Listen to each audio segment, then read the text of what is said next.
Brother Dan, Divine the Healer, isang instrumento dito ng Panginoon.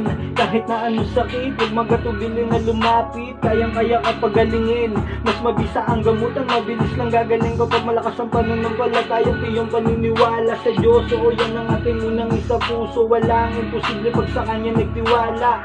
Di po kita binibiro, dito mo mararanasan paano magkaroon ng himala. Physical o spiritual na sakit, kahit ganong kalala, huwag ka pong mag-alala, si Bro Dan na po ang bahala. Nagbabahagi din ng karunungan at kaalaman na matuturing kayaman ng dasal na Latin na pananggala at gabay na pangontra para sa iyong kaligtasan. Gabi po sa inyo lahat mga kapatid. Lahat po muli ang inyong likod, Brother Dan. Pagbagi sa inyo ng munting kalaman patungkol sa orasyon sa paglalakad. Lahat po orasyon.